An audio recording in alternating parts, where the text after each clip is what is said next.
Canada ਦੇ ਵਿੱਚ ਭਾਈ ਹਰਦੀਪ ਸਿੰਘ ਨਿੱਜਰ ਦਾ ਕਤਲ ਤੇ ਜਦੋਂ ਅਮਰੀਕਾ ਦੇ ਵਿੱਚ ਐਡਵੋਕੇਟ ਗੌਰਵ ਪਤਵੰਤ ਸਿੰਘ ਪੰਨੂ ਦੇ ਕਤਲ ਦੀ ਸਾਜ਼ਿਸ਼ ਬੇਨਕਾਬ ਹੋਈ ਤਾਂ ਭਾਰਤੀ ਹਕੂਮਤੀ ਸਿਸਟਮ ਪੂਰੀ ਤਰ੍ਹਾਂ ਦੋਸ਼ੀਆਂ ਵਾਲੇ ਕਟਹਿਰੇ ਵਿੱਚ ਖੜਾ ਹੋ ਗਿਆ।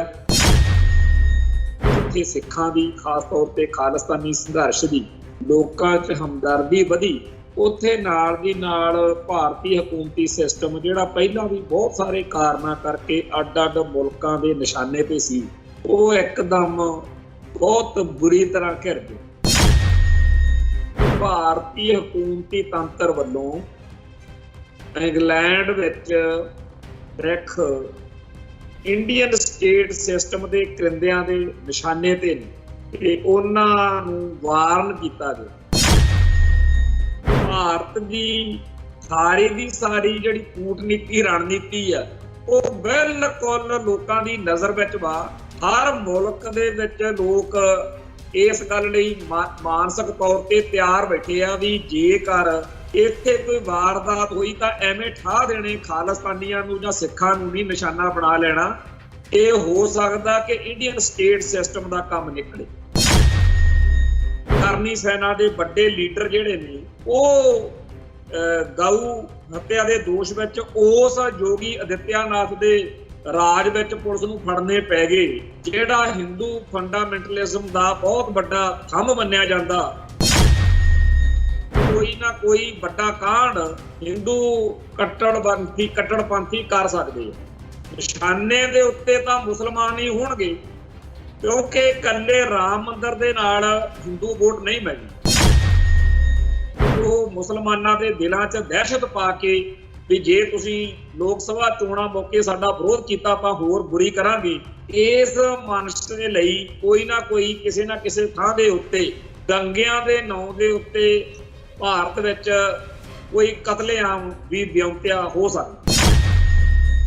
ਜਿਹੜਾ ਖਾਲਿਸਤਾਨੀ ਕੈਨੇਡਾ 'ਚ ਬੈਠਾ, ਅਮਰੀਕਾ 'ਚ ਬੈਠਾ, ਇੰਗਲੈਂਡ 'ਚ ਬੈਠਾ ਜਾਂ ਕਿਸੇ ਹੋਰ ਮੁਲਕ 'ਚ ਬੈਠਾ, ਉਹਦੇ ਲਈ ਤਾਂ ਸਿੱਧਾ ਆ ਕਿ ਮੈਂ ਇੱਕ ਇਹੋ ਜਿਹੇ ਥਾਂ ਤੇ ਬੈਠਾ ਹਾਂ ਜਿੱਥੇ ਜੋ ਮੈਂ ਕਹਾਂ ਉਹ ਠੀਕ ਹੀ ਠੀਕ ਆ ਤੇ ਉਹਦੀ ਲੜਾਈ ਸਿੱਧੀ ਆ ਵੀ Khalistan versus Indian state.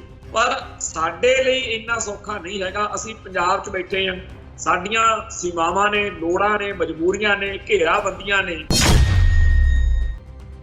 TV 84 ਉੱਤੇ ਪ੍ਰੋਗਰਾਮ ਖਬਰ ਦੀ ਖਬਰ ਦੇਖ ਰਿਹਾ ਹੈ ਸਾਰੇ ਦਰਸ਼ਕਾਂ ਨੂੰ ਮੈਂ ਸਰਬਜੀਤ ਸਿੰਘ ਘੁਮਾਣ ਫਤਿਹ ਅਰਜ਼ ਕਰਦਾ ਜੀ। ਵਾਹਿਗੁਰੂ ਜੀ ਕਾ ਖਾਲਸਾ, ਵਾਹਿਗੁਰੂ ਜੀ ਕੀ ਫਤਿਹ। ਪਿਛਲੇ ਉਸ ਸਮੇਂ ਤੋਂ ਜਿਸ ਤਰੀਕੇ ਨਾਲ ਭਾਰਤੀ ਹਕੂਮਤੀ ਮਸ਼ੀਨਰੀ ਵੱਲੋਂ ਸਾਰੇ ਸੰਸਾਰ ਦੇ ਵਿੱਚ ਸਿੱਖਾਂ ਨੂੰ ਨਿਸ਼ਾਨਾ ਬਣਾਇਆ ਗਿਆ, ਕਤਲ ਕੀਤੇ ਗਏ, ਉਸ ਤੋਂ ਬਾਅਦ ਵਿੱਚ ਜਦੋਂ ਕੈਨੇਡਾ ਦੇ ਵਿੱਚ ਭਾਈ ਹਰਦੀਪ ਸਿੰਘ ਨਿੱਜਰ ਦਾ ਕਤਲ ਤੇ ਜਦੋਂ ਅਮਰੀਕਾ ਦੇ ਵਿੱਚ ਐਡਵੋਕੇਟ ਗੌਰਵ ਪਤਵੰਤ ਸਿੰਘ ਪੰਨੂ ਦੇ ਕਤਲ ਦੀ ਸਾਜ਼ਿਸ਼ ਬੇਨਕਾਬ ਹੋਈ ਤਾਂ ਭਾਰਤੀ ਹਕੂਮਤੀ ਸਿਸਟਮ ਪੂਰੀ ਤਰ੍ਹਾਂ ਦੋਸ਼ੀਆਂ ਵਾਲੇ ਕਟਹਿਰੇ ਵਿੱਚ ਖੜਾ ਹੋ ਗਿਆ। ਇਹ ਸਾਰੇ ਸੰਸਾਰ ਦੇ ਵਿੱਚ ਜਿੱਥੇ ਸਿੱਖਾਂ ਦੀ ਖਾਸ ਤੌਰ ਤੇ ਖਾਲਿਸਤਾਨੀ ਸੰਘਰਸ਼ ਦੀ ਲੋਕਾਂ 'ਚ ਹਮਦਰਦੀ ਵਧੀ, ਉੱਥੇ ਨਾਲ ਦੀ ਨਾਲ ਭਾਰਤੀ ਹਕੂਮਤੀ ਸਿਸਟਮ ਜਿਹੜਾ ਪਹਿਲਾਂ ਵੀ ਬਹੁਤ ਸਾਰੇ ਕਾਰਨਾਂ ਕਰਕੇ ਅੱਡ-ਅੱਡ ਮੁਲਕਾਂ ਦੇ ਨਿਸ਼ਾਨੇ ਤੇ ਸੀ, ਉਹ ਇੱਕਦਮ ਬਹੁਤ ਬੁਰੀ ਤਰ੍ਹਾਂ ਘਿਰ ਗਿਆ। ਇਸ ਵੇਲੇ ਭਾਰਤ ਦੇ ਆਲੇ ਦੁਆਲੇ ਜਿੰਨੇ ਨਿੱਕੇ ਮੋਟੇ ਮੁਲਕ ਨੇ ਉਹ ਕਿਸੇ ਨਾ ਕਿਸੇ ਕਾਰਨ ਹਕੂਮਤ ਤੋਂ, ਭਾਰਤ ਦੇ ਨਿਜ਼ਾਮ ਤੋਂ, ਇਸ ਮੁਲਕ ਤੋਂ ਦੁਖੀ ਨੇ ਤੇ ਹਰ ਮੁਲਕ, ਚਾਹੇ ਉਹ ਮਾਲਦੀਵ ਆ ਜਾਂ ਕੋਈ ਬੰਗਲਾਦੇਸ਼ ਆ, ਚਾਹੇ ਉਹ ਸ੍ਰੀਲੰਕਾ, ਚਾਹੇ ਕੋਈ ਹੋਰ ਆ, ਹਰ ਮੁਲਕ ਅੱਖਾਂ ਦਿਖਾਉਣ। ਕੁੱਲ ਮਿਲਾ ਕੇ ਭਾਰਤ ਦੇ ਦਿਨ ਚੰਗੇ ਨਹੀਂ ਚੱਲ ਰਹੇ। ਨਰਿੰਦਰ ਮੋਦੀ ਐਂਡ ਕੰਪਨੀ ਪਿਛਲੇ ਦੌਰ ਵਿੱਚ ਭਕਾਈ ਮਾਰਦੇ ਹੁੰਦੇ ਸੀ ਵੀ ਅੱਛੇ ਦਿਨ ਆਣੇ ਵਾਲੇ ਹੈ। ਅੱਛੇ ਦਿਨ ਇਹਨਾਂ ਦੇ ਤਾਂ ਕੀ ਆਉਣੇ ਸੀ, ਉਲਟਾ ਮਾੜੇ ਦਿਨ ਆਏ ਹੋਏ ਨੇ। ਇੱਕ ਪਾਸੇ ਸਾਰੀ ਦੁਨੀਆ ਦੇ ਵਿੱਚ ਇਹ ਬੇਨਕਾਬ ਹੋ ਚੁੱਕੇ ਆ। ਅਮਰੀਕਾ ਵਰਗੀ ਟੌਰ ਬਣਾਉਂਦੇ ਇਸ ਵੇਲੇ ਇਹਨਾਂ ਦਾ ਹਾਲ ਬਹੁਤ ਹੇਠਲੇ ਦਰਜੇ ਤੇ ਆਇਆ ਹੋਇਆ।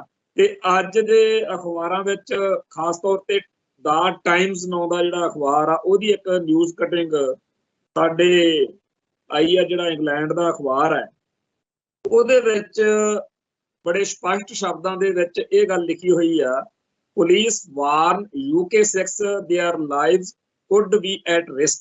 ਭਾਰਤੀ ਹਕੂਮਤੀ ਤੰਤਰ ਵੱਲੋਂ ਇੰਗਲੈਂਡ ਵਿੱਚ UK ਵਿੱਚ ਉਹ ਰੱਖ ਇੰਡੀਅਨ ਸਟੇਟ ਸਿਸਟਮ ਦੇ ਕਰਿੰਦਿਆਂ ਦੇ ਨਿਸ਼ਾਨੇ ਤੇ ਨੇ ਤੇ ਉਹਨਾਂ ਨੂੰ ਵਾਰਨ ਕੀਤਾ ਗਿਆ। ਕਹਿਣ ਤੋਂ ਭਾਵ ਇਹ ਹੈ ਕਿ ਜਿਵੇਂ ਇਹਨਾਂ ਦਾ ਆਸਟ੍ਰੇਲੀਆ 'ਚ ਜਲੂਸ ਨਿਕਲਿਆ ਸੀ ਕਿ ਜੀ ਮੰਦਰ ਦੇ ਉੱਤੇ ਆਪ ਹੀ ਨਾਅਰੇ ਲਿਖੇ ਆ ਇਹਨਾਂ ਨੇ, ਇਵੇਂ ਹੀ ਜਿਵੇਂ ਇਹਨਾਂ ਦਾ ਕੈਨੇਡਾ 'ਚ ਅਮਰੀਕਾ 'ਚ ਜਲੂਸ ਨਿਕਲਿਆ, ਹੁਣ ਇੰਗਲੈਂਡ ਦੇ ਵਿੱਚ ਵੀ ਇਹ ਚੀਜ਼ ਦਿਖ ਰਹੀ ਆ ਕਿ ਉੱਥੋਂ ਦਾ ਸਿਸਟਮ ਲੋਕਾਂ ਨੂੰ ਕਹਿ ਰਿਹਾ ਕਿ ਇਹ ਕੁਛ ਪੁੱਠਾ ਸਿੱਧਾ ਕਰ ਸਕਦੇ। ਹੁਣ ਗੱਲ ਇਹ ਹੈ ਕਿ ਜਿਹੜਾ ਅਜੀਤ ਡੋਭਾਲ ਹੈ ਇਹਦੀ ਬੜੀ ਟੌਰ ਬਣਾਈ ਗਈ, ਜਿਵੇਂ ਫਿਲਮਾਂ ਦੇ ਵਿੱਚ ਨਾਵਲਾਂ ਦੇ ਵਿੱਚ ਕਾਲਪਨਿਕ ਪਾਤਰ ਘੜ ਕੇ ਉਹਨੂੰ ਬੜਾ ਲਾਰਜਰ ਦੈਨ ਲਾਈਫ ਇਮੇਜ ਉਹਦੀ ਬਣਾਈ ਜਾਂਦੀ ਆ ਤੇ ਉਹਨੂੰ ਵੱਡੇ ਤੋਂ ਵੱਡਾ ਦਿਖਾਉਣ ਦੇ ਯਤਨ ਕੀਤੇ ਜਾਂਦੇ ਆ। ਉਵੇਂ ਅਜੀਤ ਡੋਭਾਲ ਨੂੰ ਸਪਾਈਡਰਮੈਨ ਜਾਂ ਸੁਪਰਮੈਨ ਦਿਖਾਉਂਦਿਆਂ ਨੇ ਹੁਣ ਜਿਹੜੀ ਬਿਪਤਾ ਗੱਲ ਪਾ ਲਈ ਆ ਉਹਦੇ ਚੋਂ ਨਿਕਲਣ ਦੀ ਅਗਲੀ ਖੇਡ ਇਹ ਸਮਝਦੇ ਆ ਕਿ ਜੇ ਅਸੀਂ ਖਾਲਿਸਤਾਨੀ ਦਰਸਾ ਕੇ ਕਿਸੇ ਨੂੰ ਕੋਈ ਇਹੋ ਜਿਹਾ ਕਾਰਾ ਕਰਵਾ ਦਈਏ ਜਿਹਦੇ ਨਾਲ ਲੋਕ ਖਾਲਿਸਤਾਨੀਆਂ ਨੂੰ ਮਾੜਾ ਮੰਨਣ ਤੇ ਸਾਨੂੰ ਇੰਡੀਆ ਨੂੰ ਕਹਿਣ ਵੀ ਇਹ ਵਿਕਟਮ, ਉਹ ਆਪਦੇ ਆਪ ਨੂੰ ਵਿਕਟਮ ਵਾਲੀ ਪੋਜੀਸ਼ਨ 'ਚ ਸਥਿਤੀ 'ਚ ਹਾਲਾਤ ਵਿੱਚ ਲੈ ਕੇ ਆਉਣ ਲਈ ਤੇ ਖਾਲਿਸਤਾਨੀ ਸੰਘਰਸ਼ ਦੇ ਖਿਲਾਫ ਮਾਹੌਲ ਸਿਰਜਣ ਲਈ ਇਹ ਕਿਸੇ ਵੀ ਹੱਦ ਤੱਕ ਜਾ ਸਕਦੇ। ਪਿਛਲੇ ਦਿਨਾਂ ਤੋਂ ਇਹ ਚਰਚਾ ਚੱਲ ਰਹੀ ਸੀਗੀ ਤੇ ਅੱਜ ਇਹ ਚਰਚਾ ਫਿਰ ਜ਼ੋਰ ਫੜਦੀ ਹੈ ਕਿ ਜਿਹੜੇ ਬੁੱਚੜ ਪੁਲਸੀਏ ਇੱਥੇ ਪੰਜਾਬ ਦੇ ਵਿੱਚ ਸਿੱਖਾਂ ਨੂੰ ਨਸਲਕੁਸ਼ੀ ਕਰਦੇ ਰਹੇ, ਟਾਰਗੇਟ ਕਰਦੇ ਰਹੇ, ਉਹਨਾਂ ਦੇ ਬਹੁਤ ਸਾਰੇ ਵਾਰਸ ਇਸ ਵੇਲੇ ਅੱਡ-ਅੱਡ ਮੁਲਕਾਂ 'ਚ ਨੇ ਤੇ ਉਹਨਾਂ ਦਾ ਉੱਥੇ ਕਤਲ ਕਰਵਾਇਆ ਜਾ ਸਕਦਾ ਜਾਂ ਕੋਈ ਹੋਰ ਇਹੋ ਜਿਹੀ ਵਾਰਦਾਤ ਕੀਤੀ ਜਾ ਸਕਦੀ ਹੈ। ਬਹੁਤ ਸਾਰੇ ਇਹੋ ਜਿਹੇ ਚਿਹਰੇ ਨੇ ਜਿਨ੍ਹਾਂ ਤੋਂ ਸਿੱਖ ਦੁਖੀ ਨੇ ਤੇ ਉਹ ਭਾਰਤ ਮਾਤਾ ਕੀ ਜੈ ਵੀ ਕਹਿੰਦੇ ਆ, ਤਿਰੰਗਾ ਵੀ ਚੱਕਦੇ ਆ, ਸਿੱਖਾਂ ਨੂੰ ਚੜਾਉਂਦੇ ਵੀ ਆ। ਇਹੋ ਜਿਹੇ ਕਿਸੇ ਚਿਹਰੇ ਦਾ ਕਤਲ ਵੀ ਕਰਵਾਇਆ ਜਾ ਸਕਦਾ। ਕੁੱਲ ਮਿਲਾ ਕੇ ਇਸ ਮੌਕੇ ਭਾਰਤ ਦੀ ਸਾਰੀ ਜਿਹੜੀ ਕੂਟਨੀਤੀ ਰਣਨੀਤੀ ਆ ਉਹ ਬਿਲਕੁਲ ਲੋਕਾਂ ਦੀ ਨਜ਼ਰ ਵਿੱਚ ਵਾ। ਹਰ ਮੁਲਕ ਦੇ ਵਿੱਚ ਲੋਕ ਇਸ ਗੱਲ ਲਈ ਮਾਨਸਿਕ ਤੌਰ ਤੇ ਤਿਆਰ ਬੈਠੇ ਆ ਵੀ ਜੇਕਰ ਇੱਥੇ ਕੋਈ ਵਾਰਦਾਤ ਹੋਈ ਤਾਂ ਐਵੇਂ ਠਾਹ ਦੇਣੇ ਖਾਲਿਸਤਾਨੀਆਂ ਨੂੰ ਜਾਂ ਸਿੱਖਾਂ ਨੂੰ ਨਹੀਂ ਨਿਸ਼ਾਨਾ ਬਣਾ ਲੈਣਾ। ਇਹ ਹੋ ਸਕਦਾ ਕਿ ਇੰਡੀਅਨ ਸਟੇਟ ਸਿਸਟਮ ਦਾ ਕੰਮ ਨਿਕਲੇ। ਇੱਥੇ ਇਸ ਗੱਲ ਨਾਲ ਜੁੜੀ ਹੋਈ ਇੱਕ ਹੋਰ ਗੱਲ ਅੱਜ ਕਰਨੀ ਬਣਦੀ ਹੈ ਕਿ ਜਦੋਂ ਪਿੱਛੇ ਜੇ ਇੱਕ ਫਿਲਮ ਆਈ ਸੀ ਪਦਮਾਵਤੀ ਫਿਲਮ ਸੀ, ਏਦਾਂ ਦਾ ਕੁਛ ਨਾਂ ਸੀ, ਉਦੋਂ ਇੱਕ ਕਰਨੀ ਸੈਨਾ ਦਾ ਬੜਾ ਚਰਚਾ ਹੋਇਆ ਸੀ ਵੀ ਇਹਨਾਂ ਦੀਆਂ ਇਹੋ ਜਿਹੇ ਨਾਂ ਹੁੰਦੇ ਆ, ਕਰਨੀ ਸੈਨਾ, ਹਿੰਦੂ ਸ਼ਿਵ ਸੈਨਾ। ਉਹ ਜਿਹੜੀ ਉਹ ਕਰਨੀ ਸੈਨਾ ਉਹ ਭਗਵੇਂ ਬ੍ਰਿਗੇਡ ਦੀ ਇੱਕ ਹਿੰਦੂ ਤਵੀ ਫੋਰਸ ਆ ਜਿਹਨੇ ਬਹੁਤ ਵੱਡੇ ਪੱਧਰ ਦੇ ਉੱਤੇ ਸਾਰੇ ਮੁਲਕ ਦੇ ਵਿੱਚ ਅੱਡ-ਅੱਡ ਥਾਵਾਂ ਦੇ ਉੱਤੇ ਆਪਦਾ ਜਿਹੜਾ ਦਬਦਬਾ ਬਣਾਇਆ ਹੋਇਆ। ਉਹ ਯੂਪੀ ਦੇ ਵਿੱਚ ਇਹੋ ਜਿਹੇ ਹਿੰਦੂ ਫੰਡਾਮੈਂਟਲਿਸਟ ਦੀ ਬਹੁਤ ਜ਼ਿਆਦਾ ਚੜ੍ਹਤ ਵਾ ਤੇ ਬਹੁਤ ਵੱਡੇ ਪੱਧਰ ਦੇ ਉੱਤੇ ਇਹ ਲੋਕ ਜਿਹੜੇ ਨੇ ਇਸ ਤਰੀਕੇ ਨਾਲ ਸਰਗਰਮ ਨੇ। ਹਿੰਦੂ ਫੰਡਾਮੈਂਟਲਿਸਟ ਨੇ ਯੂਪੀ ਨੂੰ ਆਪਦਾ ਕਿਲਾ ਬਣਾਇਆ ਹੋਇਆ ਜਿੱਥੇ ਯੋਗੀ ਆਦਿੱਤਿਆਨਾਥ ਦੀ ਛਤਰ ਛਾਇਆ ਹੇਠ ਸਾਰਾ ਕੁਝ ਕਰਦੇ ਕਰਾਉਂਦੇ ਆ। ਹੁਣ ਅੱਜ ਖਬਰ ਇਹ ਆਈ ਆ ਕਿ ਬਰੇਲੀ ਸ਼ਹਿਰ ਦੇ ਵਿੱਚ ਗਊ ਹੱਤਿਆ ਦੇ ਦੋਸ਼ ਵਿੱਚ ਕਰਨੀ ਸੈਨਾ ਦੇ ਵੱਡੇ ਲੀਡਰ ਜਿਹੜੇ ਨੇ ਉਹ ਗ੍ਰਿਫਤਾਰ ਕੀਤੇ ਗਏ ਨੇ ਤੇ ਨਾਲ ਉਹਨਾਂ ਦੇ ਇੱਕ ਮੁਸਲਮਾਨ ਦਾ ਵੀ ਜ਼ਿਕਰ ਆ। ਤੇ ਇਹ ਸਾਰੀ ਖਬਰ ਇਸ ਵੇਲੇ ਭਾਰਤੀ ਮੀਡੀਆ ਦੇ ਵਿੱਚ ਪੂਰੀ ਤਰ੍ਹਾਂ ਚੱਲ ਰਹੀ ਆ ਔਰ ਇਹਦੇ ਅਰਥ ਵੀ ਕਈ ਕਿਸਮ ਦੇ ਲਏ ਜਾ ਰਹੇ ਆ ਵੀ ਕਿਤੇ ਜਿਹੜਾ ਆਹ ਰਾਮ ਮੰਦਿਰ ਦਾ ਚੱਲ ਰਿਹਾ ਪ੍ਰੋਗਰਾਮ ਉਹਦੇ ਵਾਸਤੇ ਗਊ ਦੇ ਮੀਟ ਨੂੰ ਤਾਂ ਨਹੀਂ ਕਿਸੇ ਚੱਕਰ 'ਚ ਵਰਤਣ ਨੂੰ ਫਿਰਦੇ ਸੀ, ਕਿਉਂਕਿ ਜਦੋਂ ਉੱਥੇ ਗੁਜਰਾਤ ਦੇ ਵਿੱਚ ਕਤਲੇਆਮ ਹੋਇਆ ਗੋਧਰਾ ਕਾਂਡ ਉਹਦੇ ਬਾਰੇ ਵੀ ਕਈ ਤਰ੍ਹਾਂ ਦੀ ਚਰਚਾ ਚੱਲਦੀ ਰਹੀ। ਤੇ ਅੱਜ ਵੀ ਜਦੋਂ ਇਹ ਖਬਰ ਆਈ ਕਿ ਕਰਨੀ ਸੈਨਾ ਦੇ ਵੱਡੇ ਲੀਡਰ ਜਿਹੜੇ ਨੇ ਉਹ ਗਊ ਹੱਤਿਆ ਦੇ ਦੋਸ਼ ਵਿੱਚ ਉਸ ਯੋਗੀ ਆਦਿੱਤਿਆਨਾਥ ਦੇ ਰਾਜ ਵਿੱਚ ਪੁਲਿਸ ਨੂੰ ਫੜਨੇ ਪੈ ਗਏ, ਜਿਹੜਾ ਹਿੰਦੂ ਫੰਡਾਮੈਂਟਲਿਜ਼ਮ ਦਾ ਬਹੁਤ ਵੱਡਾ ਥੰਮ ਮੰਨਿਆ ਜਾਂਦਾ, ਤਾਂ ਇਹਦੀ ਅਸਲ ਕਹਾਣੀ ਕੀ ਆ ਉਹ ਹੁਣ ਸਾਹਮਣੇ ਆਉਂਦੀ ਆ ਜਾਂ ਨਹੀਂ ਉਹ ਤਾਂ ਵਾਹਿਗੁਰੂ ਜਾਣੇ। ਪਰ ਇਸ ਗੱਲ ਨੇ ਲੋਕਾਂ ਦੇ ਕੰਨ ਖੜੇ ਕਰਤੇ, ਕਿਉਂਕਿ ਪਿਛਲੇ ਦਿਨੀ ਇੱਕ ਮੁਸਲਮਾਨ ਆਗੂ ਨੇ ਕਿਹਾ ਸੀਗਾ ਕਿ 22 ਤਰੀਕ ਤੋਂ ਜਦੋਂ ਰਾਮ ਮੰਦਿਰ ਦਾ ਅਯੋਧਿਆ 'ਚ ਪ੍ਰੋਗਰਾਮ ਆ, ਮੁਸਲਮਾਨ ਰੇਲਾਂ ਗੱਡੀਆਂ 'ਚ ਜਾਂ ਸਫ਼ਰ ਘੱਟ ਕਰਨ। ਤੇ ਅੱਜ ਜਦੋਂ ਇਹ ਗੱਲ ਸਾਹਮਣੇ ਆਈ ਆ ਕਿ ਬਰੇਲੀ ਦੇ ਵਿੱਚ ਕਰਨੀ ਸੈਨਾ ਦੇ ਲੀਡਰ ਫੜੇ ਗਏ ਆ ਗਊ ਹੱਤਿਆ ਦੇ ਦੋਸ਼ ਵਿੱਚ, ਤੇ ਜਾਪਦਾ ਇਹ ਹੈਗਾ ਕਿ ਕੋਈ ਨਾ ਕੋਈ ਵੱਡਾ ਕਾਂਡ ਹਿੰਦੂ ਕੱਟੜਪੰਥੀ ਕਰ ਸਕਦੇ ਆ। ਨਿਸ਼ਾਨੇ ਦੇ ਉੱਤੇ ਤਾਂ ਮੁਸਲਮਾਨ ਹੀ ਹੋਣਗੇ, ਕਿਉਂਕਿ ਇਕੱਲੇ ਰਾਮ ਮੰਦਿਰ ਦੇ ਨਾਲ ਹਿੰਦੂ ਵੋਟ ਨਹੀਂ ਮਿਲਣੀ। ਇੱਕ ਤਾਂ ਉਹ ਇਹ ਦਿਖਾਉਣਾ ਚਾਹੁੰਦੇ ਆ ਹਿੰਦੂਆਂ ਨੂੰ, ਭਗਵੇਂ ਬ੍ਰਿਗੇਡ ਵਾਲੇ, ਕਿ ਦੇਖੋ ਜੀ ਅਸੀਂ ਮੰਦਿਰ ਵਹੀਂ ਬਣਾਏਗੇ ਕਹਿੰਦੇ ਸੀ ਤੇ ਅਸੀਂ ਮੰਦਿਰ ਅਯੋਧਿਆ 'ਚ ਬਣਾ। ਦੂਜੀ ਜਿਹੜੀ ਗੱਲ ਨਾਲ ਲੱਗਦੀ ਆ ਉਹ ਮੁਸਲਮਾਨਾਂ ਦੇ ਦਿਲਾਂ 'ਚ ਦਹਿਸ਼ਤ ਪਾ ਕੇ ਵੀ ਜੇ ਤੁਸੀਂ ਲੋਕ ਸਭਾ ਚੋਣਾਂ ਮੌਕੇ ਸਾਡਾ ਵਿਰੋਧ ਕੀਤਾ ਆਪਾਂ ਹੋਰ ਬੁਰੀ ਕਰਾਂਗੇ।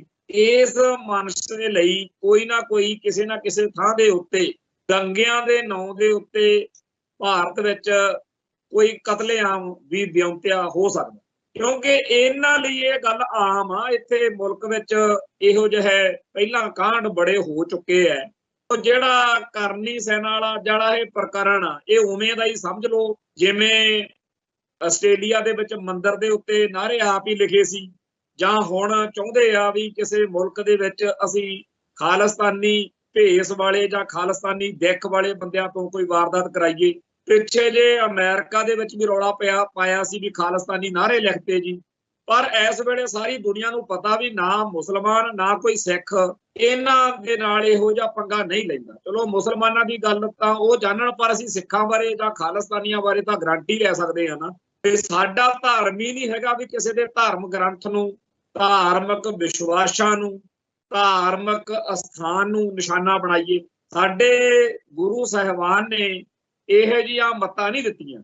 ਪਰ ਇਹ ਜਿਹੜੇ ਰਾਜਨੀਤਿਕ ਹਿੰਦੂ ਨੇ, ਹਿੰਦੂ ਭਾਈਚਾਰੇ ਦੇ ਵਿੱਚ ਵੀ ਇਸ ਗੱਲ ਤੇ ਬੜੀ ਚਰਚਾ ਚੱਲ ਰਹੀ ਆ ਵੀ ਇੱਕ ਹਿੰਦੂ ਉਹ ਨੇ ਜਿਹੜੇ ਆਪਣੇ ਧਰਮ ਦੇ ਆਪਣੇ ਇਸ਼ਟ ਵਿੱਚ ਆਪਦੇ ਹਿਸਾਬ ਨਾਲ ਚੱਲਦੇ ਆ, ਤੇ ਉਹਨਾਂ ਨੂੰ ਰਾਮ ਮੰਦਿਰ ਦੇ ਬਣਨ ਦੀ ਇੱਛਾ ਵੀ ਸੀ ਤੇ ਬਣਿਆ ਵੀ ਆ, ਉਹ ਇੱਕ ਅਲੱਗ ਚੈਪਟਰ ਆ। ਪਰ ਇੱਕ ਰਾਜਨੀਤਿਕ ਹਿੰਦੂ ਆ ਜਿਹੜਾ ਰਾਮ ਚੰਦਰ ਦਾ, ਰਾਮ ਮੰਦਿਰ ਦਾ ਆਪਦੀ ਰਾਜਨੀਤੀ ਨੂੰ ਅੱਗੇ ਵਧਾਉਣ ਲਈ ਪੂਰੇ ਦਾ ਪੂਰਾ ਉਪਯੋਗ ਕਰ ਰਿਹਾ। ਉਹ ਜਿਹੜੇ ਭਗਵੇਂ ਬ੍ਰਿਗੇਡ ਵਾਲੇ ਹਿੰਦੂ ਆ, ਇਹਨਾਂ ਦਾ ਤੇ ਬਾਕੀ ਹਿੰਦੂਆਂ ਦੇ ਆਪਸੀ ਤਕਰਾਰ ਦੀ ਗੱਲ ਇਸ ਮੌਕੇ ਪੂਰੀ ਤਰ੍ਹਾਂ ਨੰਗੀ ਚਿੱਟੀ ਸਾਹਮਣੇ ਹੋਈ ਹੈ।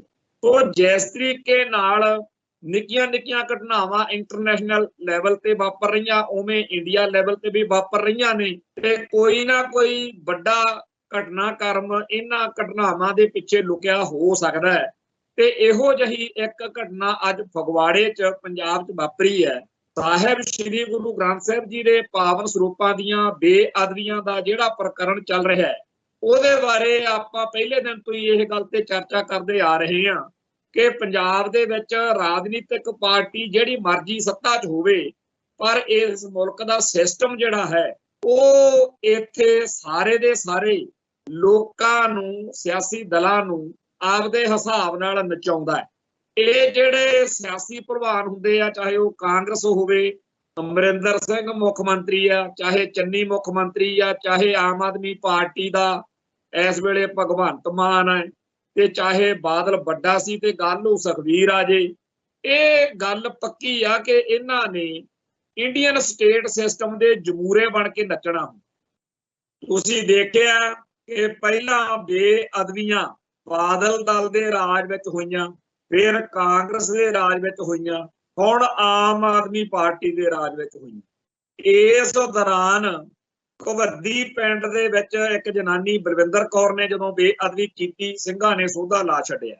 ਉਪਰੰਤ ਕਿਸਾਨ ਮੋਰਚੇ ਦੌਰਾਨ ਮਾਝੇ ਦੇ ਵਿੱਚ ਝਬਾਲ ਦੇ ਇਲਾਕੇ ਤੋਂ ਇੱਕ ਬੰਦਾ ਦਿੱਲੀ ਸਿੰਘੂ ਬਾਰਡਰ ਤੇ ਪਹੁੰਚਿਆ ਤੇ ਉੱਥੇ ਬੇਅਦਬੀ ਕਰਨ ਦੇ ਦੋਸ਼ ਵਿੱਚ ਉਹਦਾ ਸਿੰਘਾਂ ਨੇ ਸੋਧਾ ਲਾ ਛੱਡਿਆ, ਸਿੰਘ ਜੇਲ੍ਹ 'ਚ। ਅੱਜ ਫਗਵਾੜੇ ਦੇ ਵਿੱਚ ਉਹ ਦੋਸ਼ੀ ਫੜਿਆ ਗਿਆ, ਉਹ ਤੋਂ ਪੁੱਛਗਿੱਛ ਕੀਤੀ ਗਈ, ਔਰ ਇਸ ਦੌਰਾਨ ਰਾਤ ਨੂੰ ਜਦੋਂ ਉਹਦੇ ਨਾਲ ਵੀਡੀਓ ਦੇ ਵਿੱਚ ਬਣਾ ਕੇ ਉਹਨੂੰ ਪੁੱਛਗਿੱਛ ਕੀਤੀ ਗਈ, ਉਹ ਸਾਫ਼ ਮੰਨਦਾ ਕਿ ਮੈਨੂੰ ਸੁੱਖੀ ਨੇ ਭੇਜਿਆ ਸੀ, 2-3 ਹਜ਼ਾਰ ਰੁਪਈਆ ਦੇਣਾ ਕੀਤਾ ਹੈ ਤੇ ਮੈਨੂੰ ਕਿਹਾ ਵੀ ਗੰਦੀਆਂ ਗਾਲਾਂ ਵੀ ਲਿਖਣੀਆਂ ਨੇ ਤੇ ਉੱਥੇ ਆਪਾਂ ਗੁਰਬਾਣੀ ਦੇ ਬੇਅਦਬੀ ਵੀ ਕਰਨੀ ਆ। ਇਹ ਸਾਰੀ ਵੀਡੀਓ ਬਣੀ ਹੋਈ।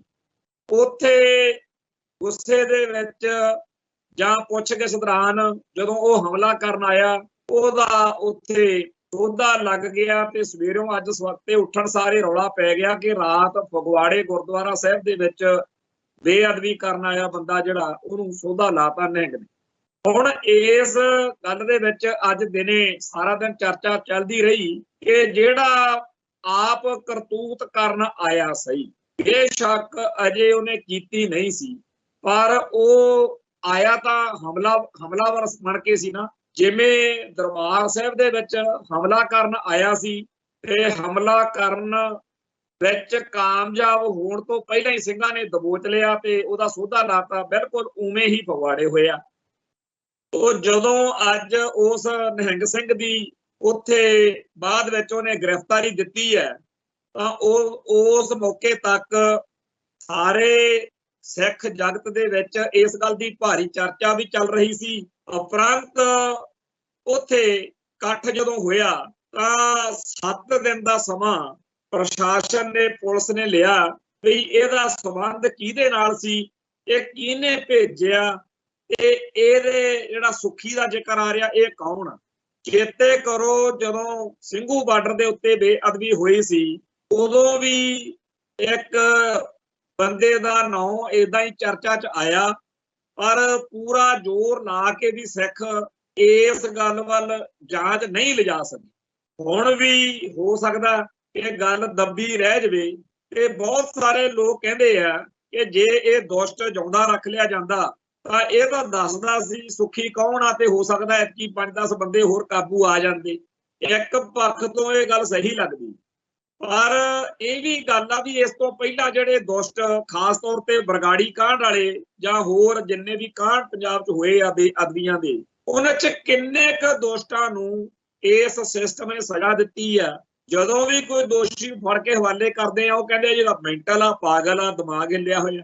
ਤੇ ਇਸ ਤਰੀਕੇ ਨਾਲ ਹੋ ਸਕਦਾ ਜਦੋਂ ਇਸ ਪਾਪੀ ਨੂੰ ਵੀ ਪੁਲਿਸ ਦੇ ਹਵਾਲੇ ਕੀਤਾ ਜਾਂਦਾ ਉਹ 5-4 ਦਿਨ ਬਾਅਦ, ਮਹੀਨੇ 2 ਮਹੀਨੇ ਬਾਅਦ ਜ਼ਮਾਨਤ ਕਰਾ ਕੇ ਘਰੇ ਤੁਰਿਆ ਫਿਰਦਾ ਤੇ ਕਿਸੇ ਦੀ ਗਾਹਾਂ ਗ੍ਰਿਫਤਾਰੀ ਨਾ ਹੁੰਦੀ। ਤੋ ਜਿਹੜਾ ਉਸ ਮੌਕੇ ਉੱਥੇ ਸਿੰਘਾਂ ਨੂੰ ਠੀਕ ਲੱਗਿਆ ਉਹਨਾਂ ਨੇ ਫਗਵਾੜੇ 'ਚ ਕਰ ਛੱਡਿਆ ਤੇ ਜਿਨ੍ਹਾਂ ਨੂੰ ਲੱਗਦਾ ਕਿ ਜੀ ਮਾੜਾ ਹੋਇਆ, ਜੇ ਕਿਤੇ ਇਹ ਸਿੰਘ ਉਹਨੂੰ ਗ੍ਰਿਫਤਾਰ ਕਰਵਾ ਦਿੰਦੇ ਪੁਲਿਸ ਕੋਲੇ, ਫਿਰ ਕਹਿਣਾ ਸੀਗਾ ਐਵੇਂ ਪੁਲਿਸ ਦੇ ਹਵਾਲੇ ਕਰਤਾ ਤੇ ਇਹਨੂੰ ਆਪ ਹੀ ਸੁਧਰਨਾ ਚਾਹੀਦਾ ਸੀ। ਹੁਣ ਜਦੋਂ ਸੋਧਾ ਲਾਤਾ ਹੁਣ ਗੱਲ ਇਹ ਕਹੀ ਜਾਣਗੇ ਕਿ ਜੀ ਇਹਨੂੰ ਕਾਹਨੂੰ ਮਾਰਨਾ ਸੀ, ਇਹਨੂੰ ਜਿਉਂਦਾ ਰੱਖਦੇ ਆਪਾਂ, ਸਾਰੀ ਸਾਜ਼ਿਸ਼ ਨੰਗੀ ਹੋਣੀ। ਸੋ ਦੁਨੀਆ ਦਾ ਤਾਂ ਐਵੇਂ ਹੀ ਚੱਲਦਾ ਰਿਹਾ ਹੈ, ਪਰ ਇਹ ਗੱਲ ਇੱਥੇ ਇਸ ਕਰਕੇ ਕਰਨੀ ਬਣਦੀ ਹੈ ਕਿ ਇੱਕ ਪਾਸੇ ਲੋਕ ਸਭਾ ਚੋਣਾਂ ਸਿਰ ਤੇ ਆ ਰਹੀਆਂ ਨੇ, ਦੂਜੇ ਪਾਸੇ ਪੰਜਾਬ ਵਿੱਚ ਇਸ ਤਰੀਕੇ ਦੇ ਬਹੁਤ ਸਾਰੇ ਵਰਤਾਰੇ ਉੱਭਰ ਰਹੇ ਨੇ ਜਿਹਦੇ ਨਾਲ ਸਿੱਖ ਕੌਮ ਦੇ ਵਿੱਚ ਨਿਰਾਸ਼ਾ, ਮਾਯੂਸੀ, ਉਦਾਸੀ ਵਧੇ ਤੇ ਆਪਸੀ ਪਾਟੋ ਧਾੜ, ਆਪਸੀ ਨਫ਼ਰਤ ਵਧੇ ਤੇ ਨਵੇਂ ਮਸਲੇ ਉੱਭਰਨ ਜਿਹਦੇ ਨਾਲ ਸਿੱਖਾਂ ਦੇ ਵਿੱਚ ਧੜੇਬਾਜ਼ੀ, ਧਿਰਬਾਜ਼ੀ ਵਧੇ ਤੇ ਇਕਜੁੱਟਤਾ ਤੇ ਇਕਮੁੱਠਤਾ ਨਾ ਹੋ ਸਕੇ। ਦੂਜੇ ਪਾਸੇ ਭਾਰਤ ਲੈਵਲ ਦੇ ਉੱਤੇ ਮੁਸਲਮਾਨਾਂ ਅਤੇ ਹਿੰਦੂਆਂ ਦੇ ਵਿਚਾਲੇ ਨਵੇਂ ਤਰੀਕੇ ਨਾਲ ਪੋਲਰਾਈਜੇਸ਼ਨ ਕਰਨ ਦੇ ਯਤਨ ਹੋ ਰਹੇ ਨੇ। ਸਾਫ਼ ਦਿਖ ਰਿਹਾ ਕਿ ਰਾਮ ਮੰਦਿਰ ਵਾਲਾ ਮੁੱਦਾ ਜਿੰਨਾ ਕੁ ਉਹਦੇ ਚੋਂ ਵੋਟਾਂ ਦਾ ਜਿਹੜਾ ਜੂਸ ਨਿਕਲ ਸਕਦਾ ਸੀ ਨਾ, ਜਿਵੇਂ ਆਪਾਂ ਗੰਨੇ ਦਾ, ਸੰਤਰਿਆਂ ਦਾ, ਕਿੰਨੂਆਂ ਦਾ ਜਾਂ ਕਿਸੇ ਹੋਰ ਚੀਜ਼ ਦਾ ਜੂਸ ਕੱਢਦੇ ਆ, ਗਾਜਰਾਂ ਦਾ ਕੱਢਦੇ ਆ, ਉਵੇਂ ਇਹਦੇ ਚੋਂ ਜੂਸ ਕੱਢਿਆ ਅਗਲਿਆਂ ਨੇ, ਸਿਆਸਤ ਕੱਢੀ ਆਪਦੀ। ਰਾਮ ਮੰਦਿਰ ਨਾਲ ਭਾਜਪਾ ਦਾ ਸੰਬੰਧ ਸਿਰਫ ਇੰਨਾ ਕੁ ਸੀ ਵੀ ਇਹਦੇ ਤੋਂ ਉਹਨਾਂ ਦੀ ਸਾਰੀ ਸਿਆਸਤ ਖੜੀ ਹੋ ਗਈ। ਕਿਹੜੀ ਭਾਰਤੀ ਸੰਵਿਧਾਨ ਦਾ ਲੈ ਕੇ ਓਟ ਆਸਰਾ ਸੈਕੂਲਰ ਕਹਾ ਕੇ ਕਾਂਗਰਸ ਤੇ ਹੋਰ ਧਿਰਾਂ ਘੱਟ ਗਿਣਤੀਆਂ ਤੇ ਜ਼ੁਲਮ ਕਰਦੀਆਂ ਆ ਰਹੀਆਂ ਸੀ, ਉਹਦੀ ਥਾਂ ਦੇ ਉੱਤੇ ਨੰਗੇ ਚਿੱਟੇ ਹੋ ਕੇ ਹਿੰਦੂ ਰਾਸ਼ਟਰ ਬਣਾਉਣ ਵਾਲੀ ਗੱਲ ਕਰਨ ਵਾਲੇ ਤੇ ਸੰਵਿਧਾਨ ਸੰਵਿਧੂਨ ਤੋਂ ਬੇਪਰਵਾਹ ਹਿੰਦੂ ਤਵੀਏ ਆ ਗਏ। ਸਾਡੇ ਲਈ ਘੱਟ ਗਿਣਤੀਆਂ ਲਈ ਨਾ ਤਾਂ ਕਾਂਗਰਸ ਚੰਗੀ ਰਹੀ ਨਾ ਇਹ ਚੰਗੇ ਰਹੇ ਨੇ, ਪਰ ਗੱਲ ਇਹ ਹੈ ਕਿ ਇਸ ਮਾਹੌਲ ਦੇ ਵਿੱਚ ਹੁਣ जिन्ना ज्यादा हिंदू राष्ट्र की गल चलती है उन्नी बराबर खालिस्तान की गल चलती। इस मौके जिन्ना भारत दे विच घट गिणती वर्ग है वो साफ कहते हैं भी जदों तुसीं हिंदू राष्ट्र की गल करते हो फिर होर जिहड़े ने सिख राष्ट्र की गल करन वाले जां होर उन्हां नूं भी उही हक हासिल है। साडा इस गल दे नाल कोई बहुता सरदा नहीं। कल नूं अगले कहणगे ठीक है जी असीं हिंदू राष्ट्र की गल छड्डदे हां तुसीं सिख राष्ट्र की गल छड्ड दिओगे, साडे लई ये कोई गल मायने नहीं रखदी। वो हिंदू राष्ट्र की गल करन ना करन 1984 तो बाद साडी कौम का निशाना खालिस्तान ते खालिस्तान की सिरजना लई ये जंग जिहड़ी आ वो जारी रहनी है। एक वक्त वो सी जदों सिंघां ने हथियारबंद संघर्ष लड़िया। अज दे दौर दे विच अड-अड मुल्कां च अड-अड ढंग तरीकिਆਂ नाल लामबंदी चल रही है। बिल्कुल पीपल्स वार जिवें कहंदे आ डेमोक्रेटिक सिस्टम पीसफुल ते डेमोक्रेटिक सिस्टम दे नाल सारे दुनिया भर दे विच आपो अपने ढंग तरीकिਆਂ नाल खालिस्तान दा झंडा खालिस्तान दा एजेंडा जिहड़ा वो बुलंद कीता जा रहा। नाल दी नाल साडे लई इत्थे जिहड़े असीं भारत विच पंजाब च बैठे हैं साडे लई लड़ाई दे पक्ष बहुत ने। जिहड़ा खालिस्तानी कनेडा च बैठा, अमेरिका च बैठा, इंग्लैंड च बैठा जां किसी होर मुल्क च बैठा ਉਹਦੇ ਲਈ ਤਾਂ ਸਿੱਧਾ ਆ ਕਿ ਮੈਂ ਇੱਕ ਇਹੋ ਜਿਹੇ ਥਾਂ ਤੇ ਬੈਠਾ ਹਾਂ ਜਿੱਥੇ ਜੋ ਮੈਂ ਕਹਾਂ ਉਹ ਠੀਕ ਹੀ ਠੀਕ ਆ ਤੇ ਉਹਦੀ ਲੜਾਈ ਸਿੱਧੀ ਆ ਵੀ ਖਾਲਿਸਤਾਨ ਵਰਸਸ ਇੰਡੀਅਨ ਸਟੇਟ। ਪਰ ਸਾਡੇ ਲਈ ਇੰਨਾ ਸੌਖਾ ਨਹੀਂ ਹੈਗਾ। ਅਸੀਂ ਪੰਜਾਬ 'ਚ ਬੈਠੇ ਹਾਂ, ਸਾਡੀਆਂ ਸੀਮਾਵਾਂ ਨੇ, ਲੋੜਾਂ ਨੇ, ਮਜਬੂਰੀਆਂ ਨੇ, ਘੇਰਾਬੰਦੀਆਂ ਨੇ। ਉਹਦੇ ਤਹਿਤ ਅਸੀਂ ਬਹੁਤ ਸਾਰੇ ਪੱਖ ਨੇ ਜਿਨ੍ਹਾਂ ਨੂੰ ਛੇੜੇ ਬਗੈਰ ਸਾਡੀ ਗਤੀ ਨਹੀਂ ਹੈਗੀ। सानू इस गल नाल कोई फर्क नहीं पैंदा कि साडा दूर बैठा भरा इस गल बारे की सोचदा। असीं इत्थे आपदे भाईचारे नूं जदों असीं ओह मसले ओह गल्लां जिहड़ियां खालिस्तान दे मसले दे नाल जुड़ियां होईयां ने उन्हां तों असीं अवेयर नहीं करांगे, उन्हां नूं नहीं छेड़ांगे, असीं गदारी कर रहे होवांगे। जिहड़ा बंदा आपदी कौम दे अंदर बैठे गदारां नूं, गलत धिरां नूं, माड़े पक्खां नूं उजागर नहीं करदा ओह बंदा आपदे कौज नाल गदारी कर रहा होंदा। साडे इत्थे बादल वाले, कांग्रेस वाले, भाजपा वाले जां जिहड़े इंडियन स्टेट दे होर हत्थ चुके आ, कैट आ, टाउट आ, हर विषय उत्ते सानू चर्चा करनी बनदी आ। जिहड़े भैण भरावां नूं इस गल दी तंगी आ, तकलीफ आ भी यह जी हर वेले खालिस्तान खालिस्तान करी जाया करन, होर कोई गल ना करन, उन्हां नूं हत्थ बन के बेनती आ कि जे सातों ये घाट आ, सातों ये गल नहीं हुंदी ਤਾਂ ਤੁਹਾਨੂੰ पूरी खुंद आ, तुसीं तां साडे नालों सेफ जोन च बैठे हो, दब के खालिस्तान खालिस्तान करो ते इस गल दे विच लोकां दी लामबंदी करो। साडे लई साडे एजेंडे इत्थों असीं देखणे आ। इत्थे जिहड़े साडे आले दुआले च मसले नित बनदे आ उन्हां नूं छेड़े बगैर साडा सरदा नहीं। तुहाडा सरदा ते तुसीं बहुत वधिया साडे नालों वधिया कर रहे हो ते असीं इत्थे ਜਦੋਂ ਬਾਦਲ ਦਲ ਦੀਆਂ ਉਹ ਕਰਤੂਤਾਂ ਜਿਹਦੀ ਕਰਕੇ ਸਾਡੀ ਗੁਲਾਮੀ ਹੋਰ ਜ਼ਿਆਦਾ ਸਖਤ ਹੁੰਦੀ ਆ, ਜੰਜੀਰਾਂ ਮਜ਼ਬੂਤ ਹੁੰਦੀਆਂ ਨੇ, ਉਹਦੇ ਬਾਰੇ ਜੇ ਗੱਲ ਨਹੀਂ ਕਰਾਂਗੇ ਤਾਂ ਸਾਡੇ ਨਾਲ ਕੀ ਵਾਪਰੂ ਉਹ ਕੋਈ ਦੱਸਣ ਦੀ ਬਹੁਤੀ ਲੋੜ ਨਹੀਂ। ਉਹ ਅਸੀਂ ਪਹਿਲਾਂ ਹੀ ਦੇਖ ਰਹੇ ਹਾਂ। 1984 ਤੋਂ ਬਾਅਦ ਸਾਡੀ ਕੌਮ ਦੇ ਯੋਧਿਆਂ ਨੂੰ, ਸਾਡੇ ਸੂਰਮਿਆਂ ਨੂੰ ਖਤਮ ਹੋਣ ਦੀ ਆਸ ਵਿੱਚ ਜਿਹੜੇ ਬੈਠੇ ਸੀ ਲਾਈਨ ਲਾਈ कि चलो ठीक आ वधिया कांग्रेस सत्ता च आ रही है, बेअंता बुच्चड़ ते KPS गिल ते OP शर्मा। ये OP शर्मे का जिक्र बहुत घट हुंदा, वो पंजाब दा गवर्नर रहा ते उहने पिछे रह के बहुत KPS गिल ते बेअंता बुच्चड़ दा चेहरे सी।